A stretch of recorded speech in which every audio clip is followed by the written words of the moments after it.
আমি অ্যাডভোকেট গোবিন্দ প্রামাণিক, মহাসচিব, বাংলাদেশ জাতীয় হিন্দু মহাজোট।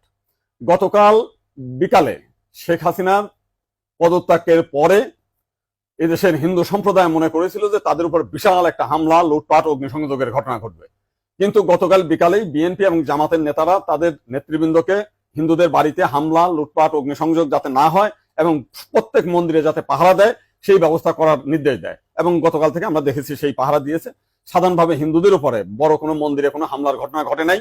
কিছু আওয়ামী লীগের হিন্দু নেতা আছে যারা বিভিন্ন সময় লম্পঝম্প করেছিল, তাদের বাড়িতে, শুধু হিন্দু বাড়ি না, মুসলিম আওয়ামী লীগ নেতাদের বাড়িতে হামলা হয়েছে, লুটপাট হয়েছে এবং সামান্য কিছু সুযোগ সন্ধানী এলাকা ভিত্তিক তারা কিছু সামান্য মন্দিরে হামলা করেছে, সেটা ব্যাপক বিষয় না। কিন্তু আমরা দেখলাম যে ভারতের রিপাবলিক এইটাকে নিয়ে ব্যাপকভাবে রিউমার ছড়াচ্ছে, নানান কিছু মিলে উদ্ভট কথাবার্তা বলছে।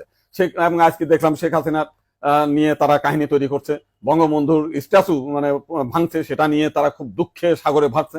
আমার এক সাংবাদিক ফোন দিয়েছিলাম, তাদের বলেছি যে আপনারা যদি শেখ হাসিনার জন্য যদি এত কান্না আপনাদের মধ্যে আসে, তো শেখ হাসিনা ভারতে গিয়েছে, আপনারা ভারতের প্রধানমন্ত্রী নরেন্দ্র মোদীকে সরিয়ে শেখ হাসিনাকে আপনারা প্রধানমন্ত্রী হিসেবে ঘোষণা করেন, সে ভারতও রক্ষা করতে পারবে, আপনার সেভেন সিস্টারও রক্ষা করতে পারবে। আপনারা তো প্রতিদিন বলতেছেন যে শেখ হাসিনা না থাকলে ভারতে সেভেন সিস্টার থাকবে না। তো এইবার আপনাদের একটা বিশাল সুযোগ আছে, আপনারা শেখ হাসিনাকে ভারতের প্রধানমন্ত্রী করেন।